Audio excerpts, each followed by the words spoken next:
Hi, and thank you for tuning in to the Faisal podcast. I'm Seth. In this episode, I talk with my best friend and student Ameer Mood. In this episode, we talk about the unique Druze culture he belongs to, his story for his supposed to be spiritual trip to Nepal, and funny experience with the hallucinogenic mad honey. And he also gives a shady travel hack on the top of it. So what follows is the funniest episode I recorded up to now.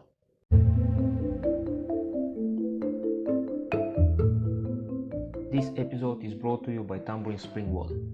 Visit tambourinSprings.com.au or call 0434 952 449 to order your water today. Tambourine Spring Water is a local business situated on Mount Tambourine. Their water is bottled at the source on their 163-meter deep privately owned spring. The spring provides access to a free-flowing underground stream, which is where their premium quality spring water comes from. It then goes through a very strict sediment and UV filtration process to ensure the final product remains both consistent and of brightest quality.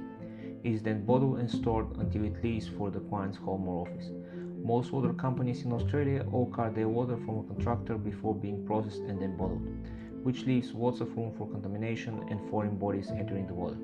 In Tambourine Springs, it's a matter of minutes from when the water is extracted from the spring into a bottle, which is then sealed and stored into a cool, dark environment. The spring water is naturally bacteria-free and passes all quality tests prior to filtration. Despite that, Tambourine Springs water have one of the strictest filtration systems, so there is no room for error when it comes to your drinking water. They do not add any chemicals whatsoever to the drinking water. The only thing the filters are doing is removing sand and sediments that comes naturally with the water. The three-stage system is there to ensure no bacteria have found its way into the water. When you purchase your water from Tambourine Spring Water, you know you will receive the best spring water Southeast Queensland has to offer from a local family on a mission to provide the best service and quality. Water companies are often blamed with a good reason for polluting the environment with plastic bottles. This is not the case with Tambourine Spring Water. Your water is delivered to your door in 50 or 20-liter bottles, and your used bottles are collected, disinfected, and refilled again, so zero plastic waste goes into the environment. Me and my family are also using Tambourine Springs water way before they decided to sponsor this podcast. By experience, once you drink real spring water for a while, you cannot drink from the sink anymore or any commercial waters from the supermarket because it smells bad and has a bad taste. Ridiculously enough, in Australia you can mix 50% of the water with tap water and label and sell it as spring water. This is not the case with Tambourine Springs water.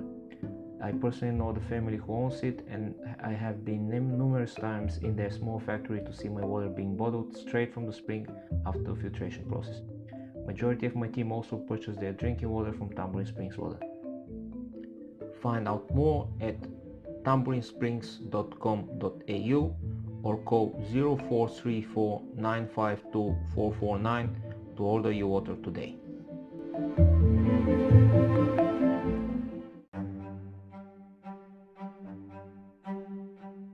Why do we fight?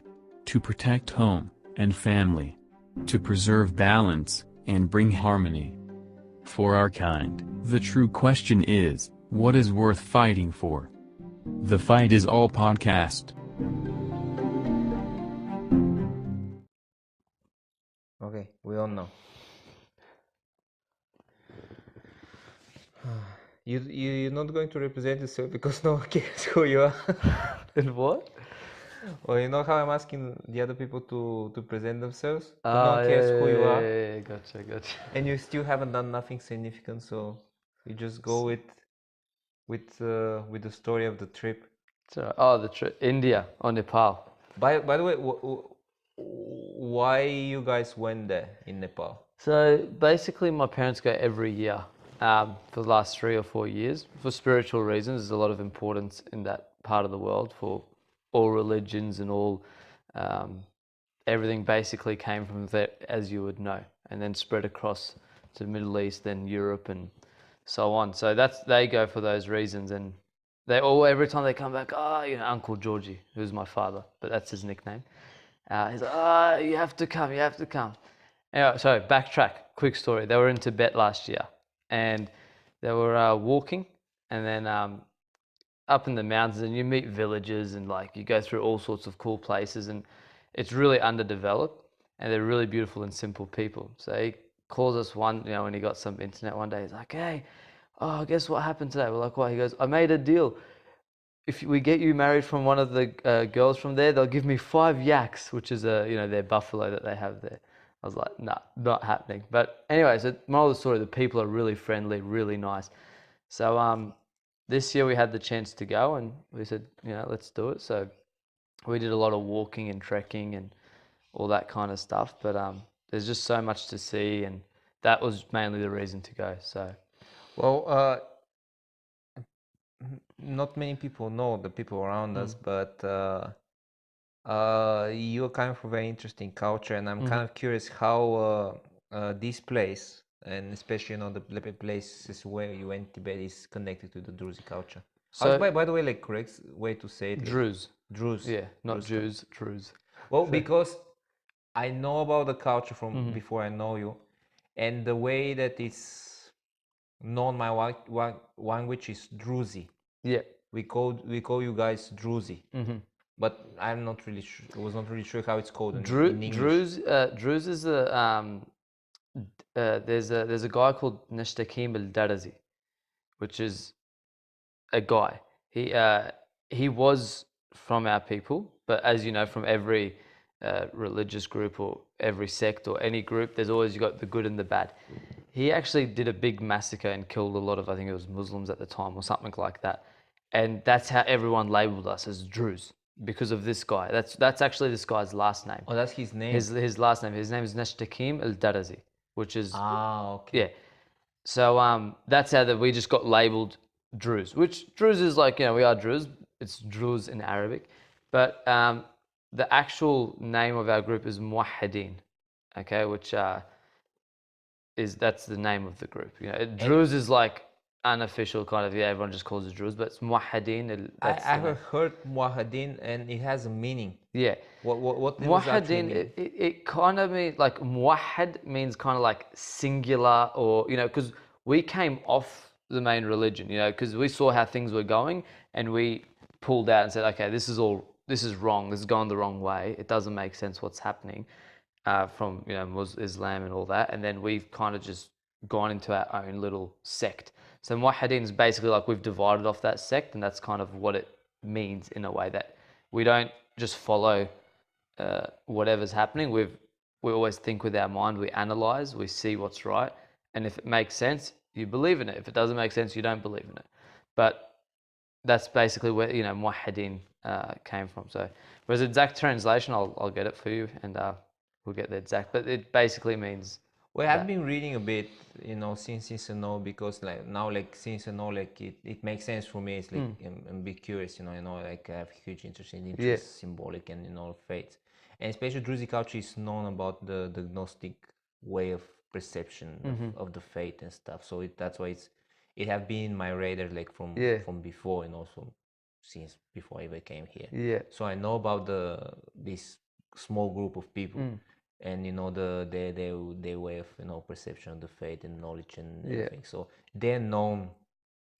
Then as much as and since I know more for the Druze culture, since I know you, it's not a big group, but it's quite known for the knowledge that they possess. Yeah, it came from like the Mayans, the Phoenicians. They were like basically Muwahhideen people.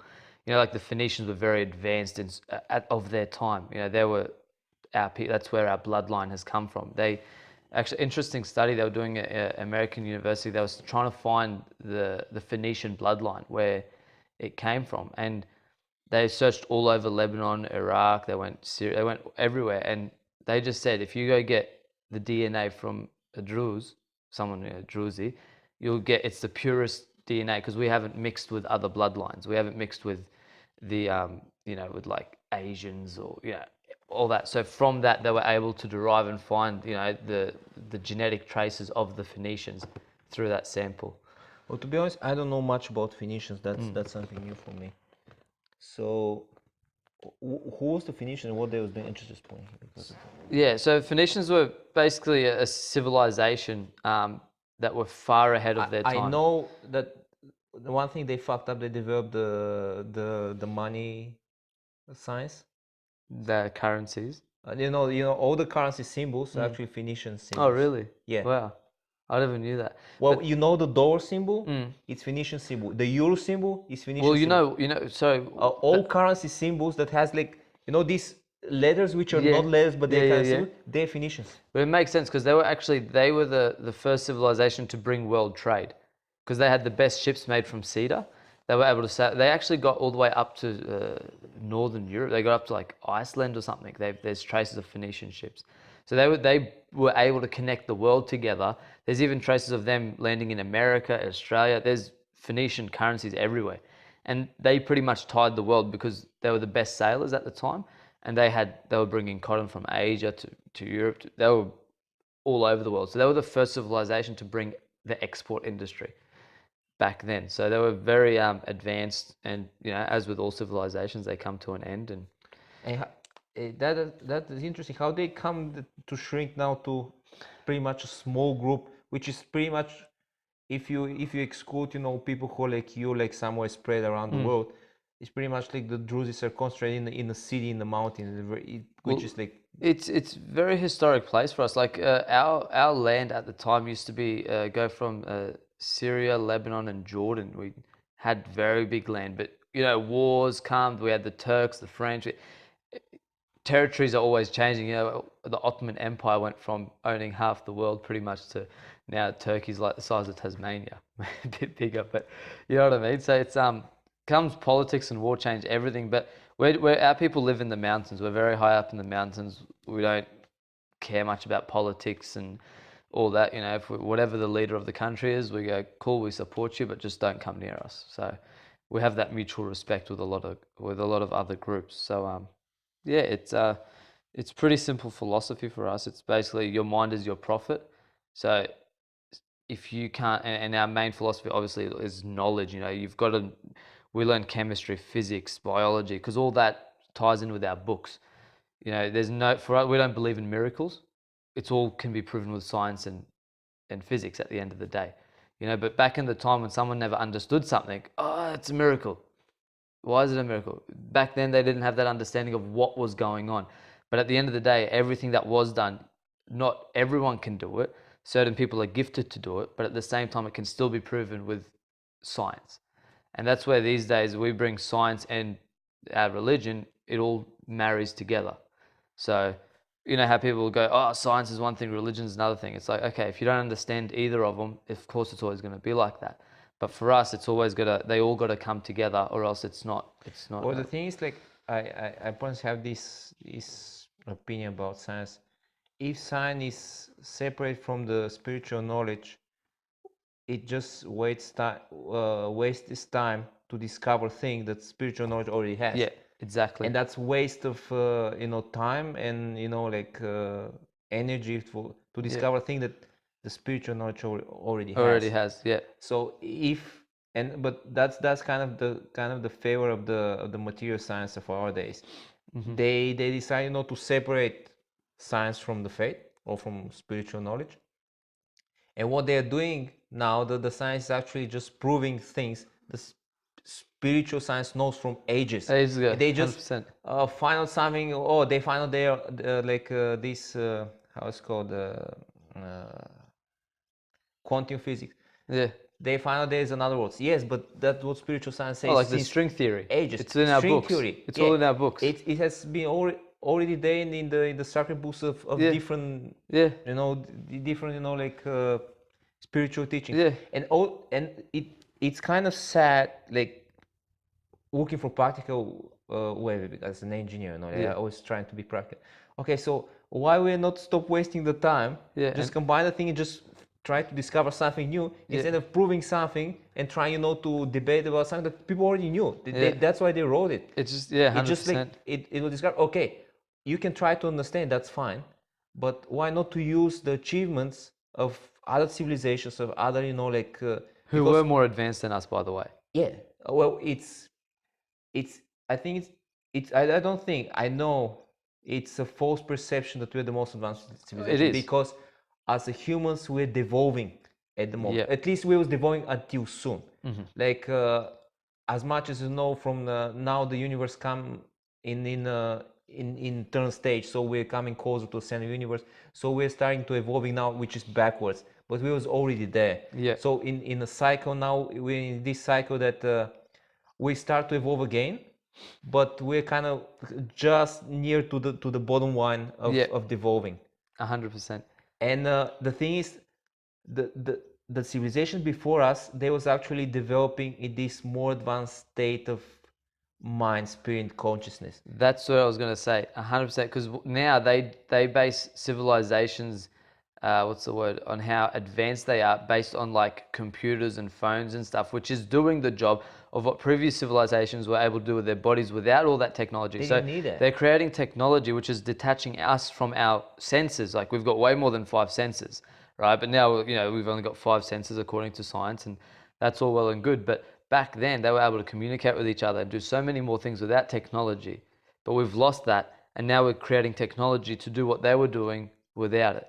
But when you look in history, you go, oh, Aboriginal they had people nothing. are doing it nowadays. Yeah, 100%. Here in Australia. Yeah. Well, they had like 200 different, before there's like over 200 different languages between the Aboriginal people. They were far more advanced, and they had, they found like a mini Stonehenge as well in South Australia with like aligns with the stars, and like they were pretty advanced people as well. But Yeah, they just didn't develop the material. because they didn't need it. Yeah, absolutely, yeah. And then the white man comes like, oh, these guys are stupid. They know nothing. And, you know, it's, anyway, that's another debate or another topic altogether. Well, I'm from my own point of view, like, and I was lucky, you know, to have chance to travel a bit as well. So if you compare, you know, the architecture of the buildings from the past, from the civilization that we consider extinct, like in Mexico and Egypt, or like other pyramidal structure, and if you have this like just builder point of view on that, you see that that's a similar architecture.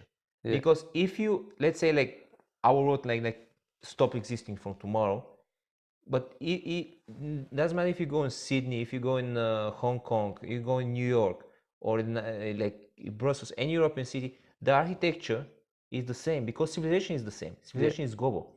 So when you look on these like the sacred structures, which we now consider structure because we consider them cult, they are not only at least, or at least they became cult structures after they was to understand what they're supposed to use them from. Yeah. But that's another topic. But the thing is, like, you see that there's similar knowledge and similar concentration. Yes, they put a tweak here or like just a bit tweak there, but that doesn't change the fact that it's similar structure, similar knowledge behind. So it's similar architecture, Angkor Wat, like all these like big structures. They follow similar architecture, similar geometrical rules to apply. And you can see it's very hard to understand because that's like we call it professional deformation, or like. You have design, you see the pattern of the structure, it's the same. You cannot cheat that. Like every guy who has like, you know, this knowledge of building, you know, like on academic level, you can see that it's just like so obvious, you know, it's a similar type of, you know, building stuff. So it's like and this means obviously there was a time before this civilization even started, there was civilization that was global. Because if they was being similar structure all around the world, well, that's global civilization, right? So it's the same people. They have some kind of communication between each other to have the same knowledge of building stuff. Not 100%. But yeah, history is always a tricky subject because everyone's got different opinions and different. But when you look at the facts behind it, the story's pretty clear. But these days, every country wants to claim, this was built by ancient Egypt, or this was built by. It's like. Well, the thing is, like. There's like a cool saying from this guy with Graham Hancock. Yeah. He's saying like history is not a science. Yeah. It's a fiction. Yeah. Because everyone like is twisting it the way he wants to suit their tourism industry. Yeah, but the thing is like it's not really a science because even if you get the history books of countries who are neighboring countries, they're all different.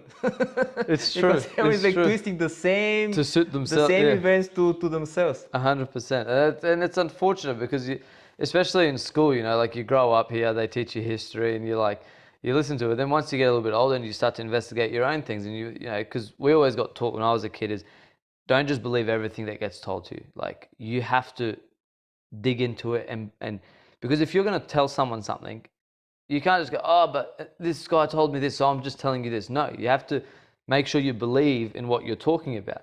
So you've got to dig in, and you dig into the ancient history of, like, say, the pyramids, right? It's very like, yeah, you know, someone just walked out of a cave. Yeah, let's just push some rocks together and make this big structure. No, you know. Again, I'm just you know, like, it's, I guess, like, engineering is so hard things to think, you know, to teach. It just like imprints in your mind for a while, but you don't build stuff like that for code reasons. Yeah, And just because, let's say it's not about money at that time, but it's about effort. No one puts so much effort if you don't get something from these structures. yeah, exactly. I mean, like, if you build a temple, okay, just for, you know, for spiritual reason, for rituals, Yeah. okay, you build like a nice and pretty temple, but Yeah, you don't there's build huge structure that takes years to build. At least not so many years, because if you build something so big that invests so much effort and hard to say money at this time, because there was not really using the money system, but But just the effort. They, like, you know, they like didn't have the effort, equipment the we have cost today. in, Yeah. in you know, supply, organization, and logistic. You don't do that stuff if you're not going to profit something from its existence. Yeah, exactly. But speaking about that, like, speaking about, like, not considering the ancient people for more stupid than us, if you compare it to us, which means it gives you better comprehension of what they're actually doing. What we invest so much time and effort to do, we build plants, we build something that produces something, right? Yeah. So these structures was used to produce something. Something, exactly. And even now, like, to build something like the pyramid, I think a company actually looked into it and said it's a big construction company, they said if they were to replicate something similar to the pyramid, it'd take them like 40 or 60 years or something stupid to do with today's equipment, right? Which is, Lifetime in experience. theory, better than what they had back at the time. And it'd still take them, and they reckon the Egyptians built that in 20 years. And it's like, you know, and when you see the geographical location and how it lines up with the North and the South Pole and all the geometry behind it, it's more than just someone built it. Because if It's someone not only the built building, it, it's the planning. exactly. Like, there's Because so many. the planning to design that before you actually start building it, to keep all the sacred geometry, all the winding with Yeah. the stars and Yeah. all the astronomic. It's not only astronomical; it's also like the earth, you know, like directions and Yeah, stuff. it lines up with the poles. It Angles, and all this so much. ties in with also pi. It's like all based off 3 point. To blend so much knowledge in just a couple of structures, Yeah. and that to make sense, and also like to choose the site where Yeah. to build that, so it aligns perfectly with all of Because these. there were easier sites to build the pyramids. Yeah, well, yeah, the site is also important. It's not. Yeah, he could have done that in the middle of Cairo, right? Yeah. Well, they if you were just to build a structure just for whatever, they can build next to the place Palace, where yeah. they was harvesting the stones. Yeah. Because that was the most simple to do. Exactly. It's a But no-brainer. they just choose this particular site for this. Exactly. Back to the trip to Tibet. So how Nepal. that is connected to Druze culture? So basically, Nepal, our wherever. teachings came from Nepal. I didn't know that.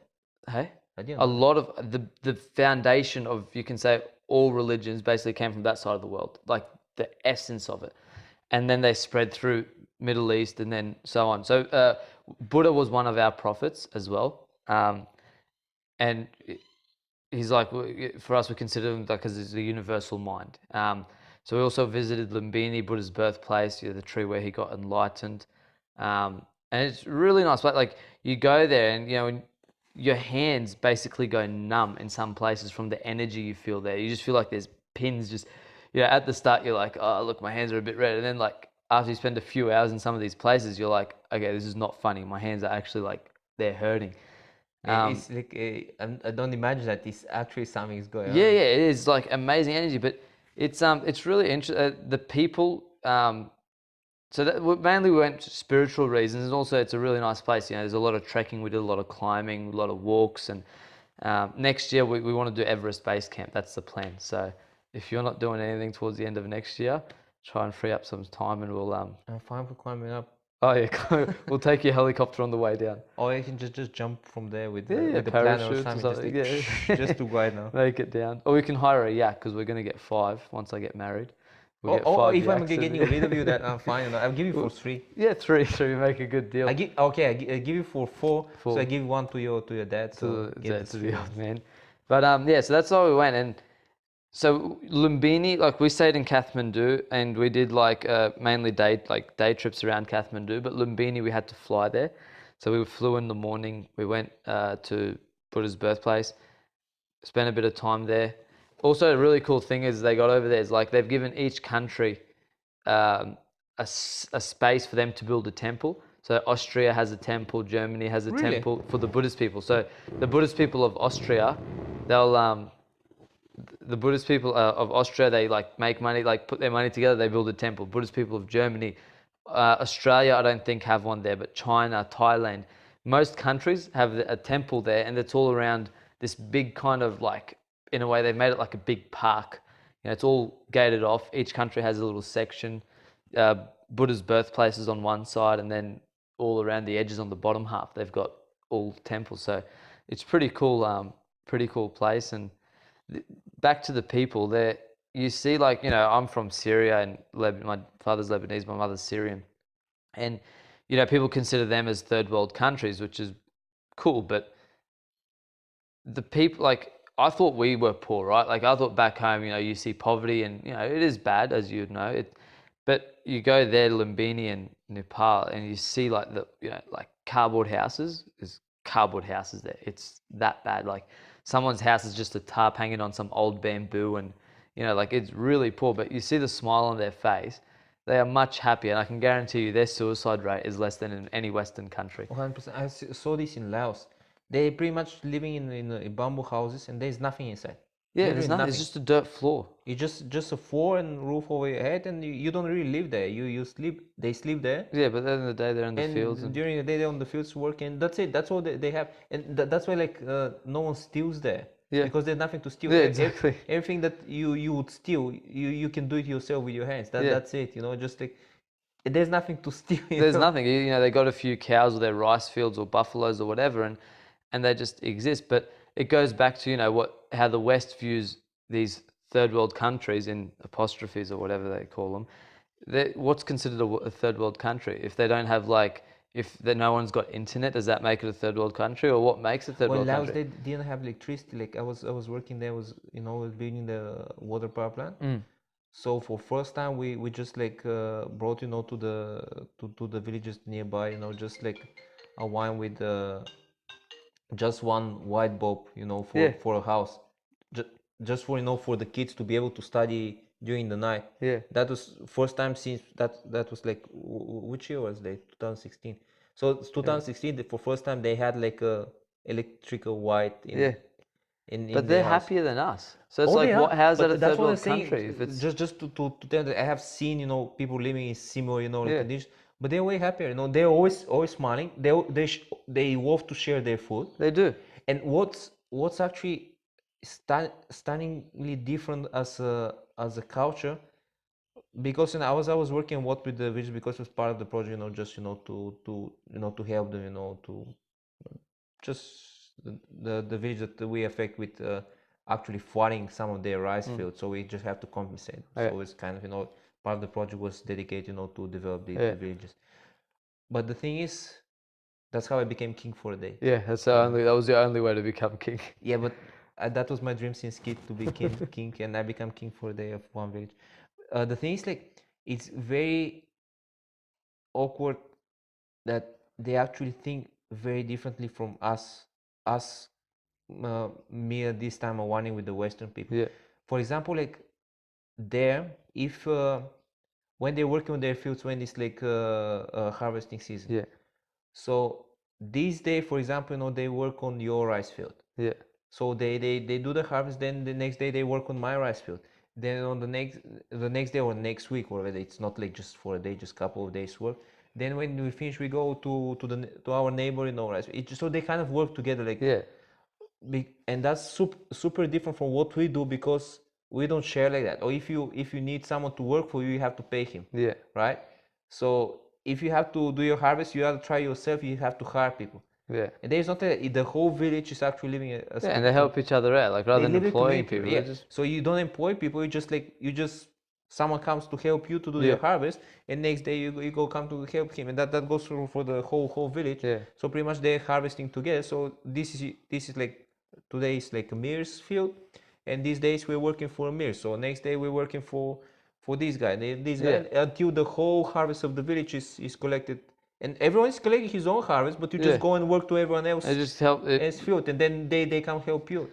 But that's different. That's not what we are doing in the Western world. And that's what like really grinds my gears personally. When they're like, oh yeah, you know, they speak like, you know, the Western countries, and like we are very blessed to live in a country like Australia. Don't get me wrong, but we look at other countries and like, who are we to say they're a third world country? If they're happier than us, they got a less suicide rate, less debt per person, but they just don't have all the fancy material things like, oh, we've got fancy cars, fancy bikes, laptops, phones. But at the end of the day, that's all. You don't take that with you when you die. So what makes it? How come they're a third world country, but if they're happier than us, they live a basically like in a way they'll live a better quality life because they're with their family, they're with everything. They live happier life. Yeah. It's hard to say better quality because people have different way to say what's quality for it, but they're happier. Exactly. They don't have the luxuries which give us, we think we get a better quality life because we got luxuries here, like air conditioning in the car. They just jump in the pond in the backyard, you know, like there's always a trade-off, but I believe, like I strongly believe they're much happier because they're not trying to collect money. You know, everyone here in Australia, like we all came here to like work, collect money, go back home, build a castle and live happy, but no one ended up doing that. We end up coming here, getting stuck in debt, this, and we end up dying, you know. So it's an interesting thing, but it really it makes me angry when I hear like third world country. I'm like, dang, they're not third world if they're happier than you. So, but anyway, that's just another topic altogether. But it's definitely, so Nepal, it's definitely, I'd recommend going there as a holiday for anyone that's into, you know, experiencing culture, because I don't like going on holidays, you know, for example, you go, oh, like Paris and take a photo next to the Eiffel Tower, or all those things are just, the novelty wears off really quickly. I enjoy the experiences of places, you know, for example, you go, you mix with the people, you spend time, you see a culture, you know, especially when there's rich in culture, you know, that's something we lack a little bit in Australia, but you can go and experience something, and that's what sticks with you for life, I believe.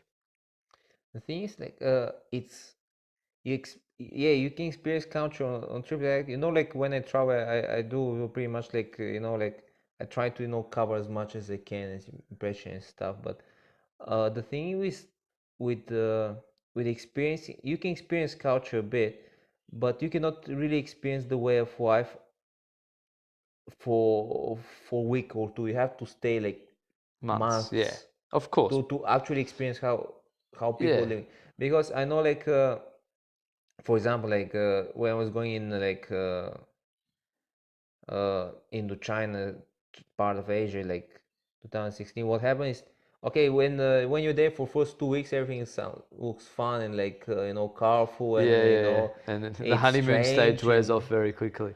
But after 2 weeks, when you let's say not 2 weeks, after 2 months, after you actually start working, they actually start to see, you know, the way of life with the troubles and everything. So I think that's how you get the real experience for of course, any place. Yeah, you need time. But it's a fact, they're way happier. Way happier. And like, you know, we'd be in a shop buying like we bought these like clay cups, you know, because we back home in Syria, we drink, you know, you got a big clay drum full of water and you grab your cup, you dunk it in there and you drink. That's how we drink water. So there's a place in Nepal, it's like, I think it's like north of Kathmandu, where the it's called Pottery Square, and that's the part of the Silk Road goes through that place. So we wanted to go see the Silk Road where it comes through, and at the same time they said if you want to buy anything clay, go there. So we went there and we're buying clay from this guy, and he's like, oh, he looked at my hair, he goes, oh, you're a boxer. I'm like, no, MMA. I just explained. He's like, I'm boxer, watch out. And I said, but you know, for boxers, worst enemy is wrestler. He's like, stay away from me, stay away from me. But he's a really cool guy. And then we were buying, you know, products and, you know, some cups, and we were like a group of 8. And he said, guys, do me a favor. We're like, oh, he's going to try and upsell us. It's not. He's like, no, please come eat at my house tonight, and you meet my family. And for them, they don't have big houses or anything, but the biggest honor they can give you as a guest is just invite you to come and eat with them. Well, I don't know for Nepal itself, but I know in Asia it's a good luck to share food with a stranger. Yeah. It's just good luck for the family. Yeah, and it's genuine, like they don't say that because they want to be polite. No. They genuinely want you because there. I'm obviously like not Asian, so when I was working in these villages, and like from door to door, they come eat with us, come. I said no, I don't want to eat anymore. Just let me because sometimes I was just like roaming around, just to see stuff. But when they see it, because I'm obviously different, obviously stranger, right? Yeah. Come eat with us, just like calling you from this door and this door, like everyone is like, I literally felt like a zoo animal in some places because all these people want to take photos with you. I'm like, what, do I look that different? You'd be walking, or we'd be at a monastery, and it'd be a group of young guys and girls, like teenagers, like photo, you take photo, and then they're like, oh, I had you on Facebook. Like you probably saw in some of those pictures, you got like 20 or 30 likes out of a whole photo were from people I met over there. This happened to us in where was that? In Vietnam. Yeah. So kids just stop it. Can we take picture with you? Yeah, okay. Yeah, okay, so I'm not that beautiful, but let's do it. Okay. In Facebook, and then you have these like strange people from Vietnam that you never met before. It's so funny. They're just, the people are beautiful, like we made like some really good friends over there. And they're like waiting for us to come back now. We visit them again. But we visited a place called, I think it's, I can't pronounce it probably, but it's Pokhara or Pokhara. That's the shirt you're wearing. That's where it's from. Oh no, yeah. And it's basically, it's got a monastery in the middle of a lake, and it's like about 80 meters deep around. There's a very deep lake, and you go out by boat to the monastery. And it's a really peaceful place. We spent the day, we just went there and just fell asleep and just woke up midday, got back. But over there, the people are different to Kathmandu because Kathmandu is a city. So you know what cities are like. Usually it's not a true taste of the place when you're in the city. When you leave the city, you find what the people are really like. And the people there are like next level. I could live there. I told my parents, I said, you know what, like if I ever won the lotto, you'll find me living up there in a coffee farm, away from everything with my dog. So I definitely can't wait. Just next year we'll be hitting there. Is Kathmandu a big city? How big is it? It's not a very big city. It's busy. The driving, man, the driving. I was telling you earlier today, they're like the busiest. I thought driving in Lebanon and Beirut and Syria was like bad, right? But then you go there and you see a whole nother level of driving. But no one gets angry at anyone. They only beep the horn when hey, like I'm next to you kind of thing. But there's no road rage. Everyone stops. Like our driver, he did a U-turn in like one of the main streets in Kathmandu. Like this is like it's got 4 lanes going each way. He was on the far left lane, hooked a turn to go on back the opposite direction. I'm like, I saw him, turning left and about to turn. I'm like, no, surely not. Like, this is not going to. And there's big trucks coming and motorbikes. And he just starts going slowly. And then you see the cars, some go past, some will stop, some will go behind. And he made the turn. And I'm like, man, like you just would never even think of doing that there. But it's just, awesome people at the end of the day. They're all real happy personalities. But we had like we were staying in Tamil, which is like a big, it's like I don't know how to describe it, kind of like, like Harbour Town with the shopping centre we have here. It's like Harbour Town, but it's like 10 times bigger, and you've got hotels and it's street markets. So cars can only drive during the day, and then a certain hour cars can't drive in. And you find everything. You can buy knives, like whatever you want, you can buy from there. And you'd be walking at night, and the guys will come up, hashish, hashish, hashish, hashish. Like, no hashish. And you say no to hashish, which translated means weed. And they go, LSD. I'm like, man, I just said no to hashish. Am I going to say yes to LSD? Like, no. Oh, is it hallucinogenics? Like, this guy, he can't speak English, but he can say these words that I can't even pronounce.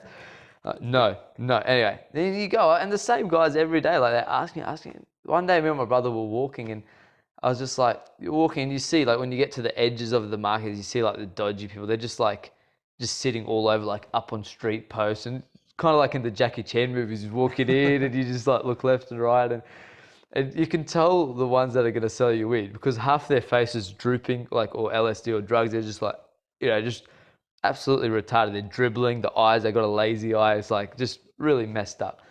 I was like, oh, Rami, look, I'm not saying it would be fun, but I'm not saying it won't be fun. But, like, we were both thinking the same. I was like, it would be crazy if we just got in a fight with all these people who just, we're like, yeah, just had a laugh about it. And anyway, next day we're walking, and actually we had 2 run-ins with these guys. The first one was we were walking with my brother, and, he's very polite with people. He's not, I get fired up too quickly. He's a little bit easier going than me and cares about people's emotions more than me. Yeah, you're a bit edgy sometimes. Yeah, and especially when it comes to family, like you can't sit there and think, okay, like, and it's this guy's like hashish, LSD, and like I'm walking next to my brother, and he got in between me and my brother and starts like kind of walking in front of him and pushing him away from me, and I'm like, I just grabbed him by the collar, and I'm like, no, like, come on, get the message. We saw you yesterday, the day before.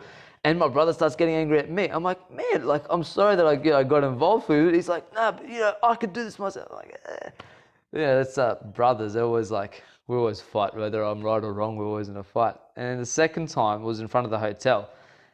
I turned around. We were like walking in a big group with the family, and I turned around and I see this. My mother. She's like kind of not pushing the guy away, but she's like, the guy's getting too close to her, offering her drugs, and I'm like, clicked. I'm like, nah, this guy's like. I grabbed him by that. I was like ready to start headbutting this guy, and I look around, I see his mates. There's like 5 or 6 of his mates, and I'm like, nah, this is not going to work. And I just had to think for a second, I'm like, if you hit him, it's going to be, all out fight. And I'm like, got the family there. I was like waiting. I'm like, nah, it's not going to be. I just looked at him, and then the security, lucky because we're in front of the hotel, the security guards, we used to buy them coffee every day. Just, they used to love us and everything. And they just blew their whistle, came out, got rid of them. They're like little, like they're street kids. They're real small, like they're, 50 kilo little men, but they're just everywhere. They're like ants, you just end up having 5 or 6 hanging off you and hitting you with a rusty knife. Like, so, street fight is a street fight. Yeah. You can get stabbed and they're all like really dirty, like they're dribbling and you don't know what diseases they got. So you got to count to 10 before. They add diseases to the terrorists of the fight. Yeah, well, that's what we're talking about today. It's like we're not scared of the repercussions. Bite you with his own tooth. And You just Well, that's the thing, you can always deal with cuts and breaks and all that, but like the diseases is like what you can't see is what scares you the most. So that's the first thing I see when you look at these druggies or these junkies is you're not worried about, like whatever happens, but you're just like, what shit's sitting in his blood that's going to come on you. That's what scares me. So, but no, it was overall like they're like obviously a minority, but in general it's just you fall in love with the people, if anything, So it was really good fun. We met this one guy. It was just his kids actually, and then his older brother, because they're all like everyone's related to someone in that area, and these kids do art. And they graduate school and then they just study 4 years to do that sacred art. They draw like the mandalas and like the proper mandalas. Not the ones you see here that are all just like people get them tattooed on their body and stuff. But all the spiritual stuff, and it takes them up to 10 years to become a master. Once they've like been doing it for 10 years. That's what the time it takes you to get a black belt. Yeah. So and some drawings, some paintings they do takes 1.5 years because they can't work on it for more than 2 hours a day because I took photos of some of these. You zoom in and in like something as big as your thumbnail, there'd be so much detail. You cannot believe it. So they do 2 hours a day for up to 1.5 years for some of these big paintings, and all the colors are made from stones. And the gold is made from actual 24 karat gold. Wow. And they don't fade. So with these paintings, how do you tell, like the ones they print off, obviously the cheap ones, they're not worth anything. You can buy them for a few dollars.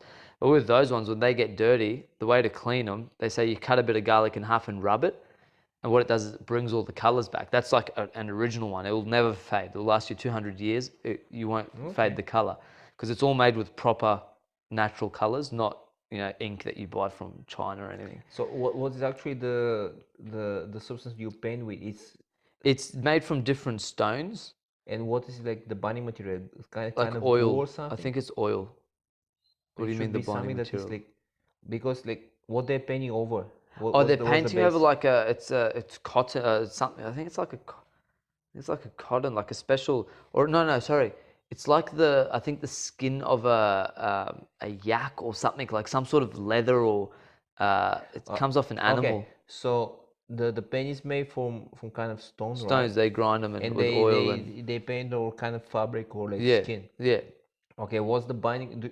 If you know though, what's the binding material? Because if it's made from stone, it's pretty much like kind of like sun or dust You know, they trapping. use like a veg. I think so, But it should be an some kind of oil. It's like an oil they like use to make it liquid. something like gooish No, like matter that actually have to like get into the skin, like something that like actually make this dust from the stone to stick yeah, to the yeah. I think they fabric. use like an oil to Oil. as a binding material for like the powder, because I know they said like a vegetable oil or something they use from a special region, and they use that as a to make it like wet, you know, to paint basically. So it's not just the powder dye, but it's amazing because it just doesn't fade, and the whole Well, no, garlic that's thing what I'm and thinking. Like, because you say it doesn't fade.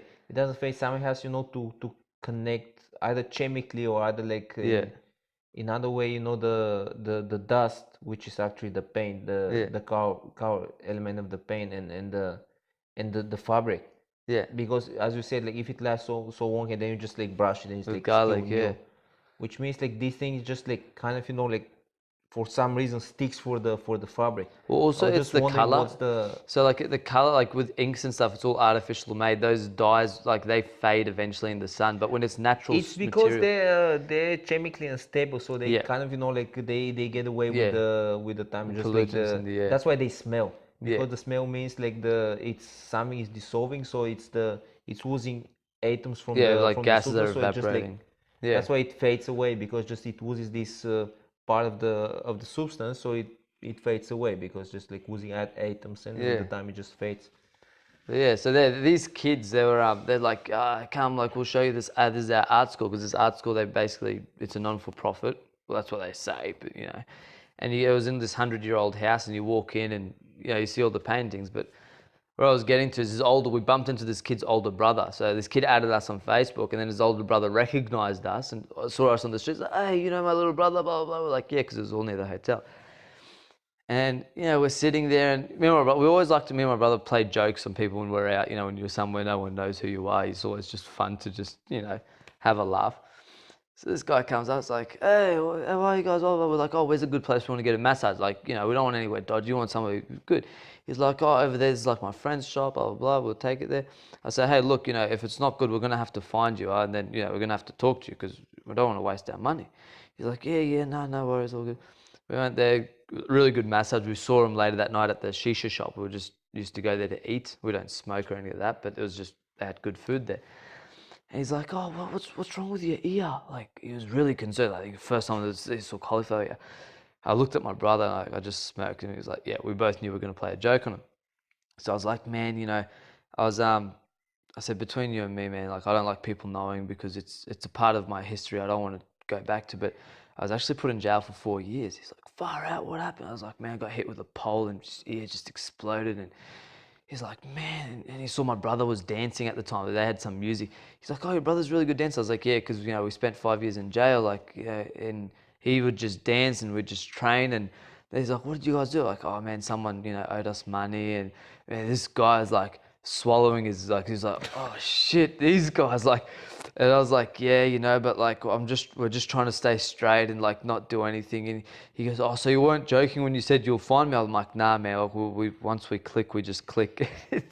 This poor guy, within 5 minutes, he packed his shit and he left us. We're like, took the joke too seriously. But it's always fun, when you travel and meet new people and make new friends. But yeah, it's always good to have a laugh and not take life too seriously in the end, I guess. But yeah, then we got back to Australia, then back to work, and And life sucks again. life sucks again. So, but yeah, I think having a time off is important for anyone, like whether it be mentally, physically, Oh yeah, man. Yes. concentration. It just restarts your body. Like, as when you're fighting, you get sidetracked in the fight, and you just got to have that mental restart where you can get yourself back into concentrating on where it's going, because it's easy to just drift away, and then by the end of it, you're like, oh shit, oh, totally wrong direction. You gotta. Yeah, you need to re-switch. Yeah. The sports psychology term for that is re-switch. Yeah, it's when you when you find out, or it's you or your corner or your coach, he find out like you kind of like you're just doing whatever you're doing, but it's the wrong direction that you're heading in your strategy or whatever you're doing, or you just like you're just fading away. Like sometimes like you just like your mind gets away, runs off the fight. You're like just by yourself here, but in there, but the mind is somewhere else. Yeah. And you need this re-switching thing, which have to be trained, by the way. You have to know how to re-switch. Yeah, and you have to be able to recognize when you're off track. And your coach have to know you good enough so he can call you to re-switch, to know your re-switching technique or your call. So yeah. Oh, I just remembered we that mad honey we were talking about. Yeah. Tell me about the mad honey. So we went back to the shop where we buy this mad honey, and he only had like it come. It's good when it comes in like some dodgy packaging, like some big drum that used to have chemicals in it. Okay, first tell about the mad honey, because I'm pretty sure many people don't know what mad honey is. So mad honey, it's a honey that they get from a forest out in Nepal or Kathmandu. It's often up in the cliffs somewhere, and it's an area where there's a predominant plant is a very poisonous tree or plant or bush or something like that, and if you eat the leaf of it, you die. Like it'll kill you. It's not good for you. It's dangerous. Well, what kind of poison is? Do you know? It's neurotoxin? I wouldn't know, but I believe it would be a neurotoxin based on what the effects the honey gives you. Sounds like, and that's why I'm thinking, like, if it transfers to the honey, it should be some kind of neuroactive substance, probably neurotoxin or something. I would say it would be, but it would be good to find out. And so this honey, the bees basically, the 90% of their nectar will come from this tree or these trees. And it's very dangerous to harvest because it's up in the cliffs, and the ropes, they basically make their own ropes and carry themselves. They got no beekeeping equipment, nothing. So anyway, it's very hard to get. So when you eat this honey, it gives you like hallucinogenic effects. You basically get like your morning wood goes real, like it becomes as solid as steel downstairs. And it's crazy, right? It gives you like, you feel like I've never taken drugs in my life, but based on this honey, it gives you see things, you dribble, everything goes weird and loopy, and if you take a lot of it. So anyway, like we wanted to buy some and bring back for the team because I was telling the boys about it, and I was like, yeah, get it. And the stuff's not cheap. Like it's $15 per 100 grams. So like a kilo's $150. How much you need to take from it, to get a teaspoon, which is about 7 grams or 8 grams, depending on the teaspoon. And that gives you like all the effects. Almost. If you take a tablespoon, I think you'll be like. And the thing is, you can't drink water afterwards. It makes it worse, apparently. Oh. So when you have we had another thing, but this stuff he had was better than the stuff he had last time, because the stuff that my parents got were something else. It wasn't as strong. This is unfiltered, so you can see like some parts of dead bees, a bit of bark, a bit of sand, a bit of like maybe the cigarette the guy was smoking while he was packaging it, all that kind of stuff. So we're just like, so he poured us a bit on a teaspoon. We had some, and we thought we'd know what we were going to expect based on the last stuff we had, but this stuff was like something else, man. Straight away, like your tongue goes numb, your lips burn, your throat burns, your eyes just turn to like sprinklers, you just watery eyes. And I was looking at my brother and my tongue was flopping out, I was dribbling, like we were just a mess. And you want to drink water, but you can't. So you just have... Why you cannot drink water? He said it makes it worse, the effects. I don't know why, but apparently he said it makes it worse. You can't drink water for like half an hour after you have this honey. That's what the guy said. I don't know if it's fact or fiction, but that's what he said. Well, so we weren't ready to risk it because we were ready. You won't risk because obviously he whatever he says is based on experience. So this stuff, man, we were just like, I was looking at my brother, and we're getting lazy eye and all sorts of funny things, but it was like hardcore. So he's like, look, we bought like 500 mils of it, like 500 grams. So he said, buy a bottle of water, like empty it, and he'll fill us up. So we went and bought a little bottle of water, dried it up, filled it up. I got the honey. We're excited. I'm like, man, everyone in the team's going to love it. Like, we're going to have it after training one day, and we're all going to be like couch potatoes. Okay, finish. I'll ask after. Oh, about Singapore. No. Like, but I'm curious about the experience with the honey. Do you went on a hallucinogenic trip or? No, we didn't have enough for it to be like fully, but I was like seeing, when you get rocked, how you see the ground going like this, like Yeah. everything was. We sat down for like 15, 20 minutes at the guy's shop just till and it was only like half a teaspoon we had. Like it wasn't Okay. much, because it was a sample. And me and my brother are looking at each other, and our eyes are just like different directions, and it was like I could only imagine if we had like a tablespoon, like yeah, you'd have to go like lie in a bed and just ride out the storm, but. And then, yeah, obviously, like So you pretty much get like intoxicated, but you didn't get hallucinogenic not trip or something. hallucinogenic. No, I didn't start seeing things and stuff, but Yes. my dick was like, I could have broken stuff with it, but and then walking out of the shop's a bad bit because I was wearing like shorts and you just got this big like I'm not going to over talk about it. You just got this log like just hard. You don't know what to do with it. It's just it won't go away. So for the half an hour you're just walking around with the biggest boner. It was pretty embarrassing. We didn't want to go back to sit with our parents and the rest of the family because my brother just walking around as like this big lump hanging out. But it was And what they use it for? I mean, so like, it's got apparently it's got some medicinal uses for it. Like I don't know exactly what reasons they'd use it for, but except the funny part of it, what are they using? Or they trying not to get the like hallucinogenic experience or like? I think it's like they use it for like some medicine for some sicknesses, and I don't know. I didn't ask them what. I was more interested in like trying the unfiltered stuff and seeing what it was like. But yeah, apparently they say it's got health benefits to it, but you take very small amounts. Like with any medicine, you take a little bit for what's wrong with you, it'll gonna fix you. But you abuse it, it's gonna give you some effects. So yeah, so we were super excited of bringing it back. And another story just before, because they're gonna both lead into the same thing. We went hiking up and there's this monastery up in the mountains, so we thought we'd go hiking, and hiking on the way down there was a flood recently up there from a lot of rain, and there's all these like really cool crystals and rocks you see on the way, like big white pebbles that are like half the size of a bowling ball, all sorts of cool stones. So we're walking, every time I see a nice stone I pick it up and put it in my bag. My brother sees one, my dad sees one.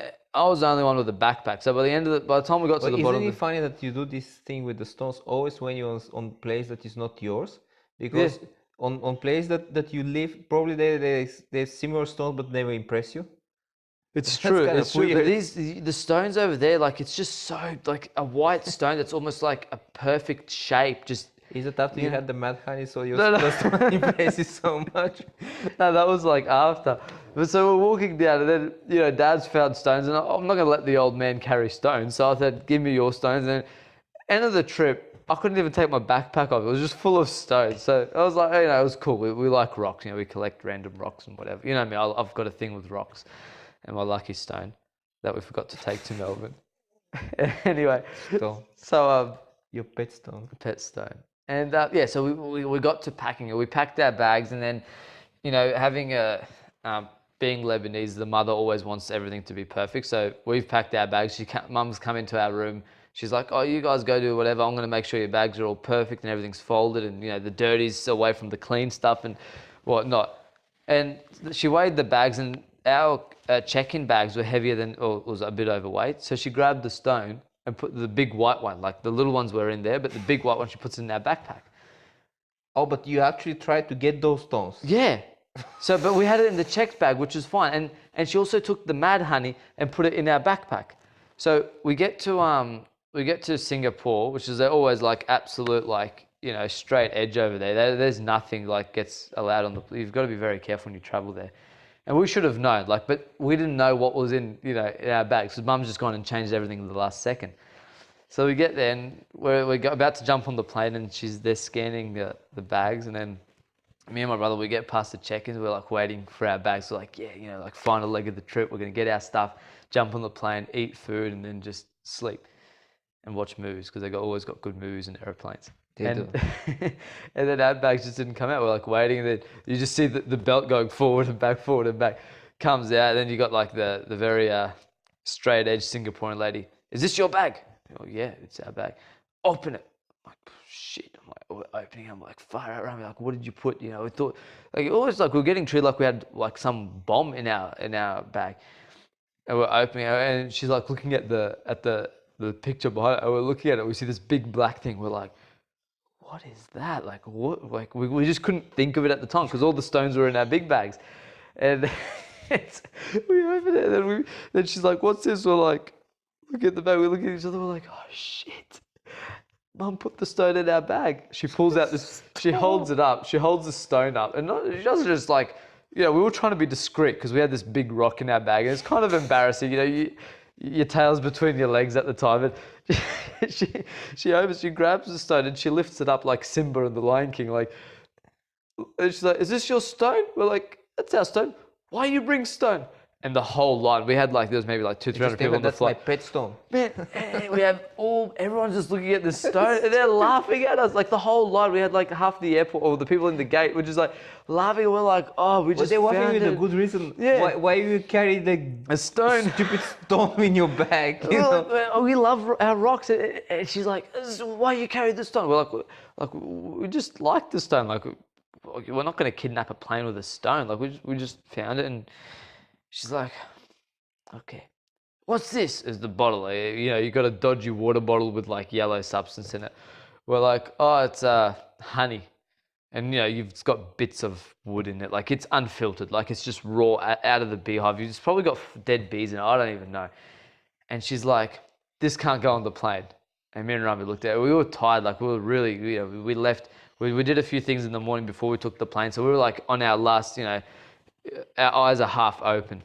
And she goes, I have to throw it. She goes, you can have as much of it as you want, but I have to throw it. And we just looked at each other. We're like, if we had this honey before we got on the plane, they'd kick us off. Like, if you tried to finish this honey. I said, you know what? That's going to be the prediction of fly high. Yeah, fly high.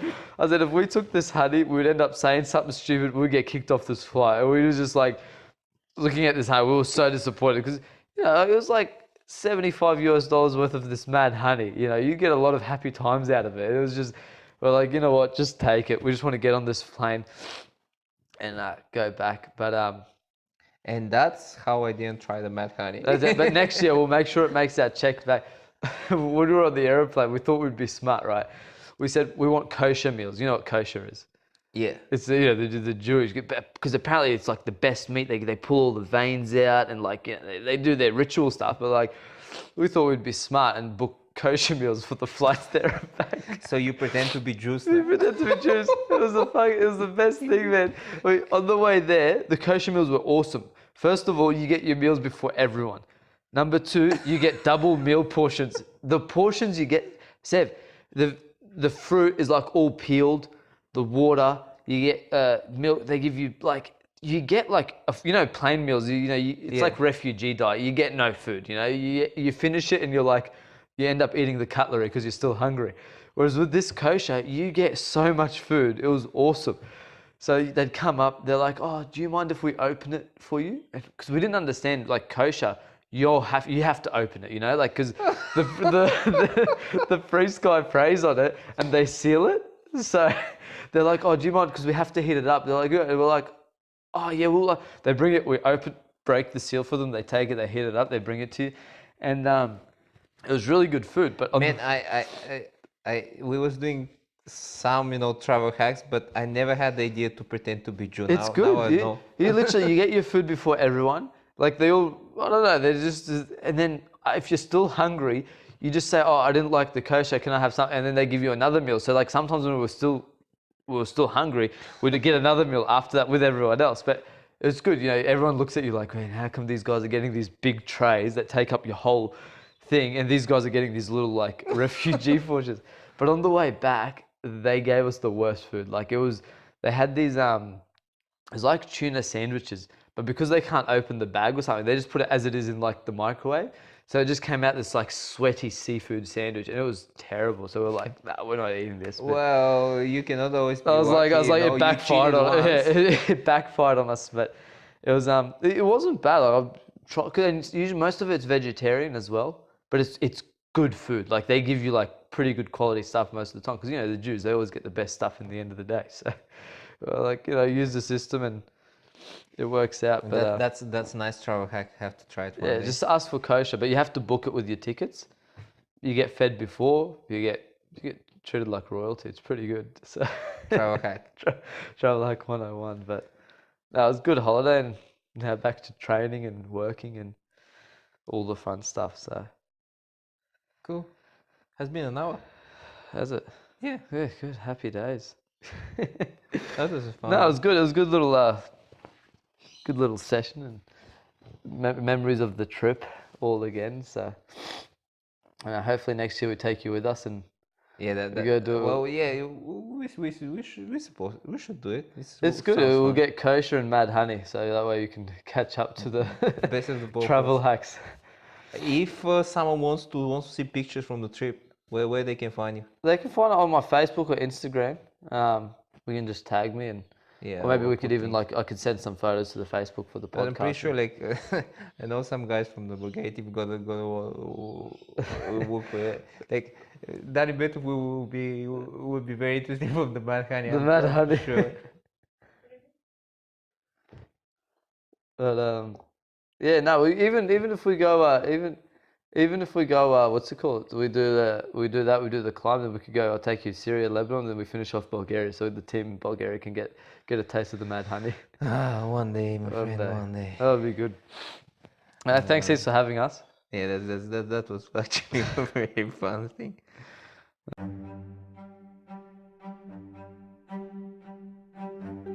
Thank you for listening to the Fight Soul podcast. Subscribe in your podcast app to receive the next episode where I talk with my friend Peter Valov. Most people, when hear the term martial arts, imagine the ones that derive from the East. Peter dedicated himself to the European weapon martial arts known today as HEMA, or Historical European Martial Arts. For those who haven't heard about this form of fighting sport, this is a full contact medieval fighting sport with authentic swords, axes and spears for crazy guys in armor.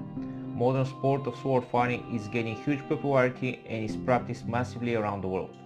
What is very interesting for me in this talk was how MMA moves are effective even in such form of combat dating centuries before us.